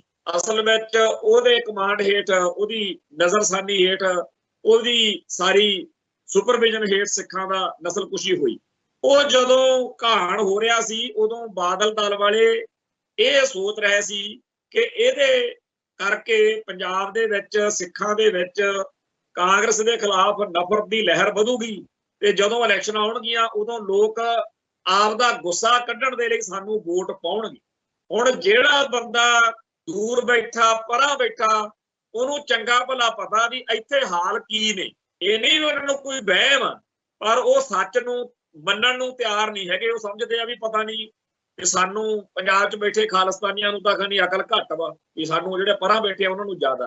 असीं तां इह देख के हैरान है भी 1984 दे दरबार साहिब दे हमले तो 1 साल बाद 1985 ਦੇ ਵਿੱਚ ਲੌਂਗੋਵਾਲ ਨੂੰ ਜਦੋਂ ਸੋਧਾ ਲੱਗੇ ਨੂੰ ਹਜੇ ਮਹੀਨਾ ਵੀ ਨਹੀਂ ਲੰਘਿਆ ਸੀ, ਵੋਟਾਂ ਪਈਆਂ ਲੋਕਾਂ ਨੇ, ਉਦੋਂ ਵੀ ਕਾਂਗਰਸ ਨੂੰ ਬੜੀ ਦੱਬ ਕੇ ਵੋਟ ਪਾਈ। ਉਦੋਂ ਵੀ ਕਾਂਗਰਸ ਇਉਂ ਧੜਾ ਧੜ ਵੋਟਾਂ ਲੈ ਗਈ ਇਸ ਪੰਜਾਬ ਚੋਂ, ਇਸੇ ਥਾਂ ਤੋਂ ਜਿੱਥੇ ਸਿੱਖ ਹੋਮਲੈਂਡ ਆ, ਜਿੱਥੇ ਸਿੱਖਾਂ ਦੀ ਏਡੀ ਵੱਡੀ ਆਬਾਦੀ। ਕੀ ਕਾਰਨ ਸੀ ਕਿ 1984 ਦੇ ਅਟੈਕ ਤੋਂ ਫੌਰਨ ਬਾਅਦ ਵੀ ਕਾਂਗਰਸ ਨੂੰ ਇੰਨੀ ਵੋਟ ਪੈ ਗਈ? ਤੇ ਉਸ ਤੋਂ ਬਾਅਦ ਵਿੱਚ ਕਾਂਗਰਸ ਦਾ ਤਾਂ ਪੰਚਾਇਤ ਮੈਂਬਰ ਵੀ ਨਹੀਂ ਸੀ ਜਿੱਤਣਾ ਚਾਹੀਦਾ, ਪਰ ਜਦੋਂ ਬਰਨਾਲਾ ਸਰਕਾਰ ਬਣੀ ਆ ਉਦੋਂ ਵੀ ਕਾਂਗਰਸ ਦੇ ਕਾਫੀ ਵਿਧਾਇਕ ਸੀਗੇ। ਉਹ ਵੋਟਾਂ ਦਾ ਜਦੋਂ ਪ੍ਰਤੀਸ਼ਤ ਪੜ੍ਹਦੇ ਆ, ਜਦੋਂ ਵਿਧਾਇਕਾਂ ਦੀ ਗਿਣਤੀ ਸੁਣਦੇ ਆ, ਪੜ੍ਹਦੇ ਆ, ਤਾਂ ਆਪਦੇ ਆਪ ਉੱਤੇ ਆਉਂਦਾ ਵੀ ਅਸੀਂ ਕਿਹੋ ਜਿਹੇ ਲੋਕਾਂ 'ਚ ਵਿਚਰ ਰਹੇ ਹਾਂ, ਕਿਹੋ ਜਿਹੇ ਮਾਹੌਲ 'ਚ ਰਹਿ ਰਹੇ। ਤੋ ਜੇਕਰ ਉਹ ਲੋਕ ਜਿਹੜੇ ਪੰਜਾਬ ਵਿੱਚ ਹੀ ਰਹਿੰਦੇ ਸੀ, ਉਹਨਾਂ ਨੂੰ ਕਾਂਗਰਸ ਉੱਤੇ ਕੋਈ ਹਿਰਖ ਨਹੀਂ ਹੋਇਆ, ਦੁੱਖ ਨਹੀਂ ਹੋਇਆ, ਉਹਨਾਂ ਨੇ ਫਿਰ ਉਸ ਕਾਂਗਰਸ ਨੂੰ ਵੋਟ ਪਾਈ ਕਿ ਵਧੀਆ ਕੀਤਾ ਤੁਸੀਂ, ਉਹੋ ਜਿਹੇ ਹੀ ਲੋਕ ਨੇ ਜਿਨ੍ਹਾਂ ਨੇ ਬੇਅੰਤੇ ਬੁੱਚੜ ਨੂੰ 1992 ਚ ਉਦੋਂ ਵੋਟ ਪਾਈ ਜਦੋਂ ਪੰਥ ਨੇ ਬਾਈਕਾਟ ਕੀਤਾ ਹੋਇਆ ਸੀ, ਤੇ 1992 ਦੇ ਵਿੱਚ ਮਸਾਂ 2-4-5% ਵੋਟਾਂ ਦੇ ਨਾਲ ਸੱਤਾ 'ਚ ਆਉਣ ਤੋਂ ਬਾਅਦ ਜੋ ਕਤਲੇਆਮ, ਜੋ ਘਾਣ ਦਿੱਲੀ ਵਾਲਿਆਂ ਨੇ ਕੀਤਾ, ਸਾਰਿਆਂ ਨੂੰ ਤਾਂ ਇਹ ਲੱਗਦਾ ਸੀ ਕਿ ਇੰਨੀਆਂ ਘੱਟ ਵੋਟਾਂ ਨਾਲ ਚੁਣੀ ਹੋਈ ਸਰਕਾਰ ਨੂੰ ਕੋਈ ਸਰਕਾਰ ਹੀ ਨਹੀਂ ਮੰਨ ਸਕਦਾ। ਪਰ ਦਿੱਲੀ ਵਾਲਿਆਂ ਨੂੰ ਤਾਂ ਬੇਅੰਤਾ ਬੁੱਚੜ ਕੁਰਸੀ ਤੇ ਚਾਹੀਦਾ ਸੀ, ਉਹ ਵੀ ਚਾਹੁੰਦਾ ਸੀ ਮੈਨੂੰ ਮੁੱਖ ਮੰਤਰੀ ਬਣਾਓ ਇੱਕ ਵਾਰੀ, ਬਾਕੀ ਜੋ ਮਰਜ਼ੀ ਕਰੀ ਚੱਲੋ। ਉਹ ਕਤਲੇਆਮ ਹੋਇਆ। ਉਸ ਤੋਂ ਬਾਅਦ ਵਿੱਚ ਜੋ ਬਾਦਲ ਦਲ ਨੇ ਕੀਤਾ, ਇੱਥੇ ਕਹਿੰਦੇ ਆ ਜੀ ਬਾਦਲ ਦਾ ਛੁਣਛਣਾ ਵਜਾਈ ਜਾਂਦੇ ਆ, ਬਾਦਲ ਦਲ ਨੇ ਉਹ ਸਾਰਾ ਕੁਝ ਕੀਤਾ ਜਿਹਦੇ ਨਾਲ ਦੁਬਾਰਾ ਇੱਕ ਵਾਰੀ ਉਹ ਕਾਂਗਰਸ ਸੱਤਾ 'ਚ ਆਵੇ, ਜਿਹਨੇ ਸਾਡਾ ਏਡਾ ਵੱਡਾ ਘਾਣ ਕੀਤਾ ਸੀ। 1992 ਚ ਤਾਂ ਮੰਨ ਲਿਆ ਬਈ ਬਾਈਕਾਟ ਕੀਤਾ ਹੋਇਆ ਸੀ, ਤੇ 2002 ਦੇ ਵਿੱਚ ਉਹੀ ਸਿੱਖ ਜਗਤ ਮੁੱਠੀਆਂ 'ਚ ਥੁੱਕੀ ਬੈਠਾ ਸੀ, ਜਿਹਨੇ 91-92 ਚ ਬਾਈਕਾਟ ਕਰਕੇ 91-92 ਵਾਲੇ ਬਾਈਕਾਟ ਨੂੰ ਆਪਾਂ ਨਿੱਤ ਦੇ ਭੰਡਦੇ ਆ। ਫਿਰ ਆਪਾਂ ਜਿਹੜਾ 2002 ਚ ਜਦੋਂ ਵੋਟਾਂ ਆਈਆਂ ਉਹ ਕਾਂਗਰਸ ਜਿੱਤਦੀ ਦੇਖੀ, ਉਦੋਂ ਆਪਾਂ ਨੂੰ ਚੰਗਾ ਲੱਗਿਆ ਵੀ ਬਾਈਕਾਟ ਕਰਨ ਵਾਲੇ ਸਹੀ ਨੇ ਕਿ ਗਲਤ ਨੇ। ਇਸ ਗੱਲ ਦਾ ਨਿਰਣਾ ਕਰ ਲਈਏ ਪਹਿਲਾਂ ਕਿ ਵੋਟਾਂ ਰਾਹੀਂ ਇੱਥੇ ਕੁਝ ਬਣ ਸਕਦਾ ਇਸ ਮੁਲਕ 'ਚ। ਜਿੱਦਣ ਇਸ ਮੁਲਕ ਦੇ ਵਿੱਚ ਰੈਫਰੈਂਡਮ ਹੋਵੇ, ਜਿੱਦਣ ਸਪਸ਼ਟ ਲਕੀਰ ਖਿੱਚੀ ਹੋਵੇ, ਉਦੋਂ ਤਾਂ ਗੱਲ ਮੰਨੀ ਕਿ ਜੀ ਸਿੱਖਾਂ ਨੇ ਯੈਸ ਜਾਂ ਨੋ 'ਚ ਵੋਟ ਪਾਉਣੀ ਆ। ਉਦੋਂ ਪਹਿਲਾਂ ਤਾਂ ਲੋਕਾਂ ਕੋਲੇ ਕਈ ਬਦਮਾਸ਼ ਖੜੇ ਹੁੰਦੇ ਨੇ, ਉਹਨਾਂ 'ਚੋਂ ਜਿਹੜਾ ਸਭ ਤੋਂ ਘੱਟ ਬਦਮਾਸ਼ ਲੱਗਦਾ ਉਹਨਾਂ ਨੂੰ, ਜਿਹੜਾ ਬਦਮਾਸ਼ ਉਸ ਮੌਕੇ ਉਹਨਾਂ ਨੂੰ ਲੱਗਦਾ ਵੀ ਸਾਡੇ ਕੰਮ ਦਾ, ਉਹਨੂੰ ਅਗਲੇ ਵੋਟ ਪਾ ਦਿੰਦੇ ਨੇ, ਕਦੇ ਕਾਂਗਰਸ ਨੂੰ, ਕਦੇ ਭਾਜਪਾ ਨੂੰ, ਕਦੇ ਬਾਦਲ ਨੂੰ। ਤੇ ਹੁਣ ਆਮ ਆਦਮੀ ਪਾਰਟੀ ਨਵੀਂ ਕੱਢੀ ਆ, ਉਹਨੇ ਵੀ ਦਿਨੇ ਤਾਰੇ ਦਿਖਾਤੇ। ਸੋ ਇਸ ਮੁਲਕ ਦੇ ਸਿਸਟਮ ਦੇ ਵਿੱਚ ਕਾਂਗਰਸ ਨੂੰ ਤਾਂ ਲੋਕ ਉਦੋਂ ਵੀ ਵੋਟ ਪਾ ਗਏ ਜਦੋਂ ਹਜੇ 1 ਸਾਲ ਹੋਇਆ ਸੀ ਦਰਬਾਰ ਸਾਹਿਬ ਤੇ ਹਮਲਾ ਹੋਏ ਨੂੰ, ਤੇ ਹੁਣ ਹਰ ਵਾਰੀ ਉਹਨਾਂ ਨੂੰ ਵੋਟ ਹੁਣ ਵੀ ਪੈਂਦੀ ਹੈ। ਆਹ ਬਾਦਲ ਦਲ ਵਾਲੇ ਨੇ ਇਹ ਹਾਰ ਬਸ਼ੱਕ ਗਏ, ਪਰ ਵੋਟਾਂ ਤਾਂ ਉਹਨਾਂ ਨੂੰ ਵੀ ਪੈ ਗਈਆਂ। ਤੁਹਾਡੇ ਸਾਹਮਣੇ ਹਰਸਿਮਰਤ ਤੇ ਸੁਖਬੀਰ ਸਿੰਘ ਬਾਦਲ MP ਬਣੇ ਹੋਏ ਨੇ ਨਾ। ਬੇਅਦਬੀਆਂ ਦੇ ਦੋਸ਼ੀ ਹੋਣ, ਸਵੇਦ ਸੈਣੀ ਤੇ ਇਜ਼ਹਾਰ ਆਲਮ ਵਰਗੇ ਹੋਰ ਬੜੇ ਇਲਜ਼ਾਮ ਲੱਗੇ ਹੋਣ, ਤੇ ਉਹ ਫਿਰ ਇਲੈਕਸ਼ਨਾਂ 'ਚ ਜਿੱਤਦੇ ਨੇ। ਤੇ ਜੇ ਇਹਨਾਂ ਦੇ ਬਾਰੇ ਅਵੇਅਰਨੈਸ ਕ੍ਰੀਏਟ ਕਰਨੀ ਪਾਪ ਆ, ਕੁਫਰ ਆ, ਮਾੜਾ ਕੰਮ ਆ, ਗੁਨਾਹ ਆ, ਤੇ ਫਿਰ ਤਾਂ ਦੁਰਫਿੱਟੇ ਮੂੰਹ ਆ। ਇਸ ਗੱਲ ਨੂੰ ਕਹਿਣ ਵਾਲਿਆਂ ਦੇ ਸਿਰ ਤੇ ਸਵਾਹ ਪੈਣੀ ਚਾਹੀਦੀ ਹੈ। ਕਿਉਂ ਨਾ ਦੱਸੀਏ ਅਸੀਂ ਆਪਦੇ ਭੈਣਾਂ ਭਰਾਵਾਂ ਨੂੰ ਭਾਈ ਇਹ ਕੀ ਕਰਦੇ ਆ? ਕਿਹਨੂੰ ਪਤਾ? ਇੱਥੇ ਮੈਂ ਜਿਹੜੇ ਆਪਦੇ ਆਪ ਨੂੰ ਬਾਹਲੇ ਖੱਬੀਗਾਨ ਸਮਝਦੇ ਆ, ਜਿਹਨੂੰ ਮਰਜ਼ੀ ਪੰਜਾਬ 'ਚ ਫੋਨ ਕਰ ਲੈਣ, ਉਹਨਾਂ ਨੂੰ ਬਹੁਤਿਆਂ ਨੂੰ ਚੇਤਾ ਹੀ ਨਹੀਂ ਹੈਗਾ ਬਈ ਇਹਨਾਂ ਨੇ ਗੁਰਦੇਵ ਸਿੰਘ ਡੇਰਾ ਪ੍ਰੇਮੀ ਨੂੰ ਸੁਖਬੀਰ ਬਾਦਲ ਨੇ ਪੁਲਿਸ 'ਚ ਨੌਕਰੀ ਦਿੱਤੀ ਆ। ਉਹਦੇ ਗੁਰਦੇਵ ਦਾ ਜਦੋਂ ਕਤਲ ਹੋਇਆ, ਜਿਹੜੇ ਡੇਰਾ ਪ੍ਰੇਮੀ ਨੇ ਬੁਰਜ ਜਵਾਹਰ ਕੇ ਪਿੰਡ 'ਚੋਂ ਸਰੂਪ ਨੂੰ ਚੋਰੀ ਕਰਾਇਆ ਸੀ, ਉਹਦੀ ਜਦੋਂ ਡੈਥ ਹੋ ਗਈ, ਉਹਦੀ ਘਰ ਵਾਲੇ ਨੂੰ ਪੁਲਿਸ 'ਚ ਨੌਕਰੀ ਦਿੱਤੀ। ਅੱਜ ਵੀ ਇੰਨਾ ਸੋਸ਼ਲ ਮੀਡੀਆ ਦਾ ਬੋਲਬਾਲਾ ਇੱਥੇ 36000 ਤੁਰਿਆ ਫਿਰਦਾ, ਜਿਹਨੂੰ ਇਸ ਗੱਲ ਦਾ ਕੋਈ ਮਤਲਬ ਨਹੀਂ ਕਿ ਇਜ਼ਹਾਰ ਆਲਮ ਨੂੰ ਜਦੋਂ ਇਹਨਾਂ ਨੇ ਆਪਦੇ ਮੀਤ ਪ੍ਰਧਾਨ ਬਣਾਇਆ, ਜਾਂ ਜਦੋਂ ਇੱਕ ਵਾਰੀ ਉਹਦੀ ਘਰ ਵਾਲੀ ਨੂੰ ਟਿਕਟ ਦਿੱਤੀ ਸੀ, ਇਹਨਾਂ ਨੂੰ ਕੋਈ ਇੱਥੇ ਚੇਤਾ ਨਹੀਂ ਕਿ ਸਵੇਰ ਸੈਣੀ ਨੇ ਕੀ ਜ਼ੁਲਮ ਕੀਤੇ ਆ। ਆਹ ਰੌਲਾ ਪਿਆ ਹੁਣ ਭਾਈ ਗੁਰਦੇਵ ਸਿੰਘ ਕੌਂਕੇ ਦੇ ਕਤਲ ਵਾਲਾ।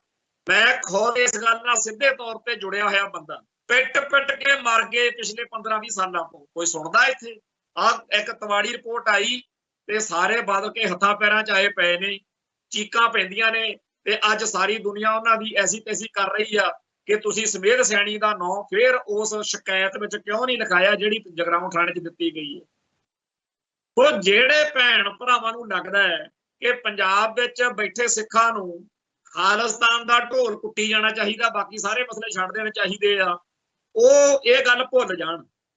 ਅਸੀਂ ਪੰਜਾਬ ਵਿੱਚ ਰਹਿੰਦੇ ਆ, ਇੱਥੇ ਰਹਿੰਦਿਆਂ ਹੋਇਆਂ ਅਸੀਂ ਖਾਲਿਸਤਾਨ ਸਮੇਤ ਸਾਰੀਆਂ ਗੱਲਾਂ ਕਰਨੀਆਂ। ਖਾਲਿਸਤਾਨ ਵੀ ਆ, ਖਾਲਿਸਤਾਨ ਦੇ ਬਾਰੇ ਵੀ ਗੱਲ ਕਰਾਂਗੇ ਤੇ ਬਾਕੀ ਮਸਲਿਆਂ ਬਾਰੇ ਵੀ ਗੱਲ ਕਰਾਂਗੇ। ਸਾਡੇ ਸਾਹਮਣੇ ਜੇ 100 ਮੁੱਦੇ ਆ, ਅਸੀਂ 100 ਦੇ 100 ਮੁੱਦਿਆਂ ਤੇ ਗੱਲ ਕਰਾਂਗੇ। ਜਿਨ੍ਹਾਂ ਨੂੰ ਪਰਾਂ ਬੈਠਿਆਂ ਨੂੰ, ਦੂਰ ਬੈਠਿਆਂ ਨੂੰ ਲੱਗਦਾ ਵੀ ਸਾਡਾ ਤਾਂ ਇੱਕੋ ਹੀ ਮੁੱਦਾ ਖਾਲਿਸਤਾਨ, ਅਸੀਂ ਤਾਂ ਇਹ ਤੋਂ ਬਗੈਰ ਕੋਈ ਗੱਲ ਨਹੀਂ ਕਰਨੀ, ਉਹਨਾਂ ਨੂੰ ਕੌਣ ਰੋਕਦਾ? ਕਿਹਨੇ ਉਹਨਾਂ ਨੂੰ ਫੜ ਕੇ ਕਿਹਾ ਵੀ ਤੁਸੀਂ ਬਾਕੀ ਮਸਲਿਆਂ ਤੇ ਜੇ ਗੱਲ ਨਾ ਕੀਤੀ ਤੁਸੀਂ ਸਿੱਖ ਨਹੀਂ? ਸੋ ਸਾਡੇ ਉੱਤੇ ਕੋਈ ਜੇ ਸੋਚਦਾ ਹੋਵੇ ਮੈਂ ਆਪਦਾ ਏਜੰਡਾ ਥੋਪ ਦੂੰ, ਮੈਂ ਆਪਦੀ ਮਰਜ਼ੀ ਕਰਾ ਲੂੰ। ਅਸੀਂ ਜਦੋਂ ਥਾਣਿਆਂ ਦੇ ਵਿੱਚ ਨੰਗੇ ਕਰਕੇ ਕੁੱਟੇ ਜਾਂਦੇ ਆ, ਛੱਤਰ ਫੇਰਦੇ, ਅਸੀਂ ਉਹਨਾਂ ਤੋਂ ਤਾਂ ਡਰੇ ਨਾ। ਤੇ ਸੋਸ਼ਲ ਮੀਡੀਆ ਦੀਆਂ 4 ਲੰਡੂ ਪੋਸਟਾਂ ਨਾਲ ਜਾਂ ਕਿਸੇ ਦੇ ਬੋਲਣ ਬਾਲਣ ਨਾਲ ਅਸੀਂ ਆਪਦਾ ਏਜੰਡਾ ਬਦਲ ਦਿਆਂਗੇ? ਬਿਲਕੁਲ ਨਹੀਂ। ਸਾਨੂੰ ਪਤਾ ਹੈ ਅਸੀਂ ਇੱਥੇ ਅਸੀਂ ਡੀ ਦੇ ਵਿੱਚ ਖੇਡ ਰਹੇ ਹਾਂ। ਅਸੀਂ ਇਹ ਨਹੀਂ ਕਹਿੰਦੇ ਜਿਹੜੇ ਪਰਾਂ ਬੈਠੇ ਪੰਥਕ ਜਾਂ ਖਾਲਿਸਤਾਨੀ ਭਰਾ ਨੇ ਉਹਨਾਂ 'ਚ ਕੋਈ ਘਾਟ ਕਮਜ਼ੋਰੀ ਆ, ਉਹ ਵੀ ਆਪਦਾ ਯੋਗਦਾਨ ਪਾ ਰਹੇ ਨੇ, ਪਰ ਸਾਡੀ ਸਥਿਤੀ ਨੂੰ ਸਮਝੋ। ਇੱਕ ਖਿਡਾਰੀ ਉਹ ਆ ਜਿਹੜਾ ਵਿੱਚ ਜਦੋਂ ਖੇਡ ਰਿਹਾ ਗਰਾਊਂਡ ਦੇ ਵਿੱਚ ਉਹ ਫੁੱਲ ਬੈਕ ਆ, ਹਾਫ ਬੈਕ ਆ, ਜਾਂ ਉਹਦੀ ਕੋਈ ਪੋਜੀਸ਼ਨ ਹੋਰ ਆ। ਜਿਹੜਾ ਡੀ ਦੇ ਵਿੱਚ ਖੇਡ ਰਿਹਾ ਦੂਜੇ ਟੀਮ ਦੇ ਬਿਲਕੁਲ ਉਲਟ, ਜਿੱਥੇ ਪੂਰਾ ਭਖਵੀਂ ਟੱਕਰ ਹੁੰਦੀ ਆ, ਉਹਦੀਆਂ ਲੋੜਾਂ, ਉਹਦੀਆਂ ਜਿਹੜੀਆਂ ਗੱਲਾਂ ਨੇ ਉਹ ਹੋਰ ਹੁੰਦੀਆਂ। ਸੋ ਅਸੀਂ ਇੱਥੇ ਉਸ ਥਾਂ ਤੇ ਬੈਠੇ ਆ ਜਿੱਥੇ ਅਸਲ ਵਿੱਚ ਗਰਾਊਂਡ ਆ, ਜ਼ਮੀਨ ਆ। ਸੋ ਪਰਾਂ ਬੈਠੇ ਭੈਣ ਭਰਾਵਾਂ ਦਾ ਸਾਨੂੰ ਸਾਥ ਸਹਿਯੋਗ ਚਾਹੀਦਾ, ਸਾਨੂੰ ਉਹਨਾਂ ਦਾ ਪਿਆਰ ਸਤਿਕਾਰ ਚਾਹੀਦਾ। ਉਹ ਸਾਡੇ ਉੱਤੇ ਆਪਦੇ ਏਜੰਡੇ ਥੋਪਣ ਦੀ ਜਿੱਦ ਵਿੱਚ ਇਹ ਨਾ ਭੁੱਲਣ ਕਿ ਸਾਡੀਆਂ ਕੁਝ ਸੀਮਾਵਾਂ ਨੇ। ਅਸੀਂ ਉਵੇਂ ਨਹੀਂ ਬੋਲ ਸਕਦੇ ਜਿਵੇਂ ਪਾਕਿਸਤਾਨ ਬੈਠਾ, ਇੰਗਲੈਂਡ ਬੈਠਾ, ਕੈਨੇਡਾ ਬੈਠਾ, ਅਮਰੀਕਾ ਬੈਠਾ ਖਾਲਿਸਤਾਨੀ ਕਰ ਸਕਦਾ। ਇਹਨੂੰ ਸਾਡੀ ਕਮਜ਼ੋਰੀ ਨਹੀਂ, ਇਹਨੂੰ ਸਾਡੀ ਰਣਨੀਤਕ, ਕੂਟਨੀਤਕ ਸੂਝ-ਬੂਝ, ਸਿਆਣਪ, ਬੌਧਿਕਤਾ ਮੰਨਿਆ ਜਾਵੇ। ਜੇਕਰ ਇਹ ਡਰਪੋਕਤਾ ਵਾ, ਜੇਕਰ ਇਹ ਕਮਜ਼ੋਰੀ ਆ, ਤਾਂ ਇਹ ਗੱਲ ਚੰਗੀ ਤਰ੍ਹਾਂ ਸਮਝ ਲਓ ਕਿ ਇਸ ਡਰਪੋਕਤਾ ਦਾ ਤੇ ਇਸ ਦਲੇਰੀ ਦਾ ਸਾਨੂੰ ਫਾਇਦਾ ਹੀ ਆ। ਅਸੀਂ ਕਿਸੇ ਨੂੰ ਖੁਸ਼ ਕਰਨ ਲਈ ਐਵੇਂ ਹੀ ਆਪਦੇ ਗਲ 'ਚ ਫਾਂਸੀ ਦਾ ਰੱਸਾ ਚੱਕ ਕੇ, ਅੱਡੀਆਂ ਚੱਕ ਕੇ ਨਹੀਂ ਪਾਉਣਾ। ਹਾਂ, ਕੌਮ ਲਈ ਮਰਨ ਨੂੰ ਤਿਆਰ ਆ। ਮੈਂ ਤਾਂ ਉਹ ਕਹਿੰਦਾ ਹੁੰਦਾ ਵੀ 1990-91 'ਚ ਜੇ ਉਦੋਂ ਮਾਰੇ ਜਾਂਦੇ ਫਿਰ ਕਿਹੜਾ ਇੱਥੇ ਮੱਸਿਆ ਲੱਗਣੋਂ ਹਟ ਜਾਣੀ ਸੀ। ਜੇ ਅੱਜ ਬਚ ਗਏ ਆ ਤਾਂ ਚੇਤੇ ਆਉਂਦੇ ਨੇ ਉਹ ਸ਼ਹੀਦ, ਉਹ ਯੋਧੇ ਜਿਨ੍ਹਾਂ ਵੀਰਾਂ ਨੇ ਉਦੋਂ ਕਿਹਾ ਸੀ ਕਿ ਸਰਬਜੀਤ ਸਾਨੂੰ ਚੰਗਾ ਸਮਝਦਾ। ਹਾਂਜੀ, ਜੇ ਤੂੰ ਬਚ ਗਿਆ ਤਾਂ ਇੱਕ ਟਾਈਮ ਆਊ ਜਦੋਂ ਤੈਨੂੰ ਇਹ ਗੱਲ ਦੀ ਕਦਰ ਪਊਗੀ, ਲੋੜ ਪਊਗੀ, ਲੋਕ ਤੁਹਾਨੂੰ ਪੁੱਛਿਆ ਕਰਨਗੇ ਉਹ ਕਿਹੋ ਜਿਹੇ ਸੀ ਜਿਨ੍ਹਾਂ ਨੇ ਕੌਮ ਲਈ ਕੁਰਬਾਨੀਆਂ ਕੀਤੀਆਂ। ਤੇ ਅੱਜ ਸੱਚੇ ਪਾਤਸ਼ਾਹ ਦੀ ਕਿਰਪਾ ਨਾਲ ਪੰਥਕ ਹੋਣ ਦਾ, ਕੌਮ ਦੇ ਸੇਵਾਦਾਰ ਹੋਣ ਦਾ ਜਿਹੜਾ ਫਰਜ਼ ਵਾ ਉਹ ਨਿਭਾ ਰਹੇ। ਨਹੀਂ, ਸਾਡੇ ਨਾਲ ਦੇ ਬੇਅੰਤ ਸਿੱਖ ਸੰਘਰਸ਼ ਦੇ ਵਿੱਚ ਭੈਣ ਭਰਾ ਨੇ ਜਿਨ੍ਹਾਂ ਨੇ ਕੁਰਬਾਨੀਆਂ ਸਿਖਰ ਦੀਆਂ ਕੀਤੀਆਂ, ਪਰ ਉਹ ਅੱਜ ਆਪੋ ਆਪਣੇ ਘਰੇਲੂ ਚੱਕਰਾਂ ਦੇ ਵਿੱਚ ਉਲਝੇ ਹੋਏ ਨੇ। ਜਦੋਂ ਉਹਨਾਂ ਨੂੰ ਮਿਲੀਦਾ, ਜਦੋਂ ਉਹਨਾਂ ਦਾ ਦੁੱਖ ਸੁੱਖ ਕਰੀਦਾ, ਉਹ ਕਹਿੰਦੇ ਆ ਕਿ ਅਸੀਂ ਸਭ ਸਮਝਦੇ ਆ, ਸਾਨੂੰ ਕੁਝ ਅੱਜ ਸਮਝਾਉਣ ਦੀ ਲੋੜ ਨਹੀਂ। ਪਰ ਅੱਜ ਸਾਤੋਂ ਕੁਛ ਨਹੀਂ ਹੋਣਾ।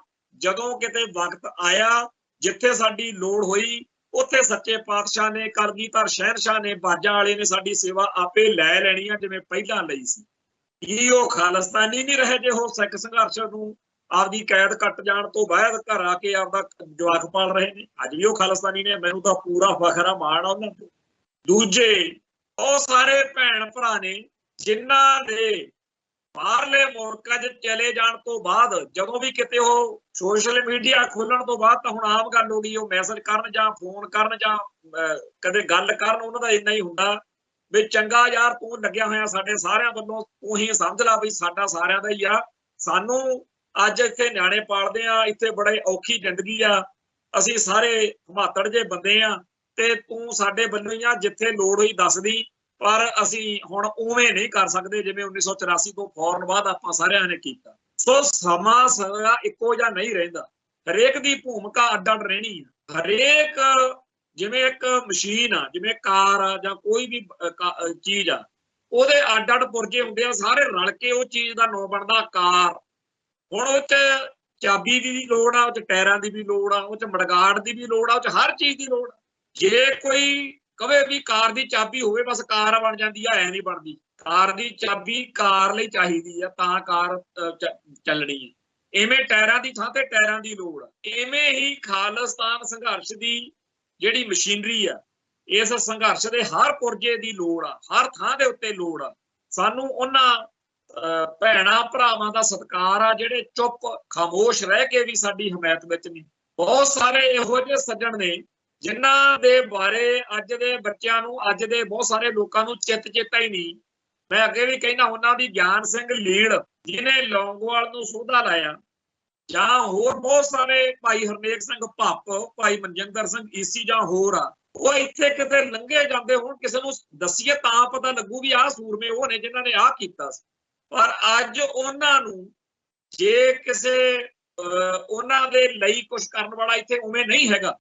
ਅੱਜ ਦੀ ਲੜਾਈ ਹੋਰ ਤਰੀਕੇ ਦੀ ਆ, ਉਦੋਂ ਲੜਾਈ ਹੋਰ ਤਰੀਕੇ ਦੀ ਸੀ। ਬਹੁਤ ਸਾਰੇ 18 ਵਾਲੇ ਭੈਣ ਭਰਾ ਨੇ ਜਿਨ੍ਹਾਂ ਨੇ 18 ਦਿੱਤੀਆਂ ਤੇ ਉਹਨਾਂ ਲਈ ਅੱਜ ਜੇ ਕੁਝ ਕਰਨ ਲਈ ਇੱਥੇ ਨਹੀਂ ਹੈਗਾ, ਇਹਦਾ ਮਤਲਬ ਇਹ ਨਹੀਂ ਹੈਗਾ ਕਿ ਉਹ ਲਹਿਰ ਚੋਂ ਆਊਟ ਨਹੀਂ। ਹੁਣ ਉਹਨਾਂ ਦੇ ਗਲ 'ਚ ਢੋਲ ਪਾ ਦਈਏ ਵੀ ਉਹ ਇੱਥੇ ਖਾਲਿਸਤਾਨ ਕਰਦੇ ਫਿਰਿਆ ਕਰਨ ਗਲੀਆਂ 'ਚ, ਬਿਲਕੁਲ ਨਹੀਂ। ਉਹਨਾਂ ਨੇ ਜਿੱਥੇ ਵੀ ਖੜਨਾ, ਜਿੱਥੇ ਵੀ ਰਹਿਣਾ, ਜਿੱਥੇ ਵੀ ਬਹਿਣਾ, ਉਸ ਗੱਲ ਤੇ ਖੜੇ ਆ।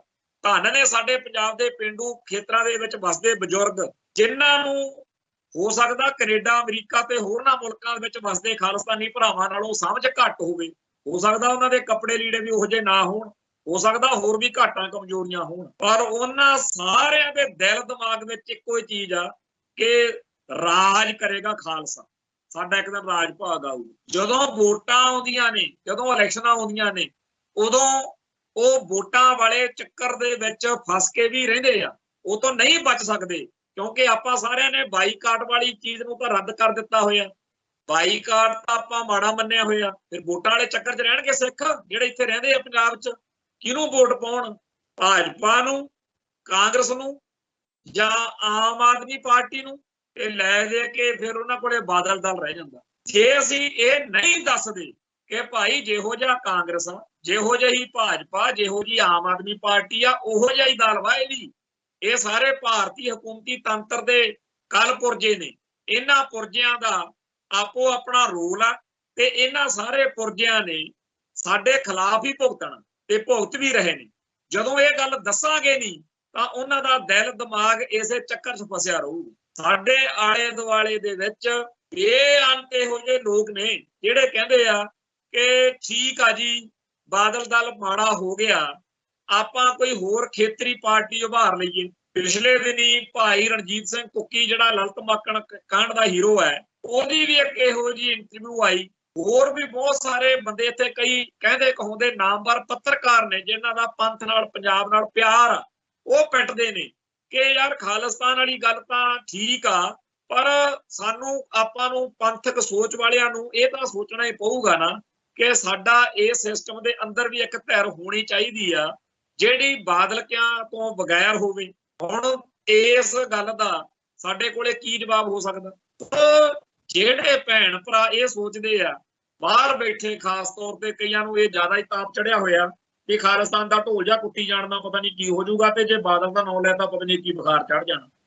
तो मैं उन्हां भैणां भरावां नूं बेनती करदा कि तुसीं आपदे हिसाब नाल चलो, साडे ते करो किरपा, सानूं साडे हिसाब नाल चलण दित्ता जावे और असीं इत्थे पंजाब दे विच रहदियां होइआं, इत्थे इस फ्रेमवर्क विच बहिंदियां होइआं आपदियां तरजीहां, आपदियां लोड़ां आपदे हिसाब नाल चलीए। ਇਹ ਗੱਲ ਭੁੱਲ ਹੀ ਜਾ ਹੋ ਜਾਣੀ ਕਿ ਵੀ ਅਸੀਂ ਕਿਸੇ ਦੇ ਦਿੱਤੇ ਹੋਏ ਏਜੰਡੇ ਤਹਿਤ ਇੱਥੇ ਕੋਈ ਗੱਲ ਮੰਨਾਂਗੇ ਕਰਾਂਗੇ। ਕਿਉਂ? ਕਿਉਂਕਿ ਬੈਟਲਫੀਲਡ ਇਹ ਹੈ, ਲੜਾਈ ਇੱਥੇ ਆ, ਜੰਗ ਇੱਥੇ ਆ, ਇੱਥੇ ਬੈਠ ਕੇ ਹੀ ਗੱਲਾਂ ਦੇ ਨਿਪਟਾਰੇ ਹੋਣੇ। ਪਰਾਂ ਬੈਠੇ ਨੂੰ, ਦੂਰ ਬੈਠੇ ਬੰਦੇ ਨੂੰ ਦੂਰ ਲੱਗਦਾ ਹੁੰਦਾ ਵੀ ਐ ਨਹੀਂ ਤੇ ਐ ਕਰ ਲਵੇ। ਉਹ ਉਵੇਂ ਆ ਜਿਵੇਂ ਕੋਈ ਭਲਵਾਨ ਘੁਲਦੇ ਹੋਣ ਤੇ ਮੇਰੇ ਵਰਗਾ ਪਰਾਂ ਬੈਠ ਕੇ ਕਵੇ ਸਿੱਟੇ ਦੇ ਗਿੱਚੀ 'ਚ, ਸਿੱਟੇ ਦੇ ਮੂੰਹ ਤੇ, ਸਿੱਟੇ ਦੇ ਨੱਕ ਤੇ। ਉਹ ਜਿਹੜੇ ਵਿੱਚ ਘੁਲ ਰਹੇ ਆ ਉਹਨਾਂ ਨੂੰ ਪਤਾ ਹੁੰਦਾ ਵੀ ਕੀ ਆ ਕਿਵੇਂ ਹੋਣਾ। ਸੋ ਅਸੀਂ ਇਹ ਦੇਖ ਰਹੇ ਹਾਂ ਕਿ ਪੰਜਾਬ ਲੈਵਲ ਤੇ, ਪਿੰਡ ਲੈਵਲ ਤੇ, ਇੰਡੀਆ ਲੈਵਲ ਤੇ, ਇੰਟਰਨੈਸ਼ਨਲ ਲੈਵਲ ਤੇ ਸਿੱਖ ਜਗਤ ਦੇ ਨਾਲ ਇੰਡੀਅਨ ਸਟੇਟ ਸਿਸਟਮ ਦੀ ਇੱਕ ਟੱਕਰ ਆ ਜਿਹੜੀ ਉਹ ਦਿਨੋਂ ਦਿਨ ਬਲਵਾਨ ਹੋ ਰਹੀ ਹੈ। ਇਸ ਟੱਕਰ ਦੇ ਵਿੱਚ ਬਹੁਤ ਕੁਝ ਟੁੱਟੇਗਾ, ਬਹੁਤ ਕੁਝ ਖਿੰਡੇਗਾ, ਬਹੁਤ ਕੁਝ ਨਵਾਂ ਬਣੇਗਾ।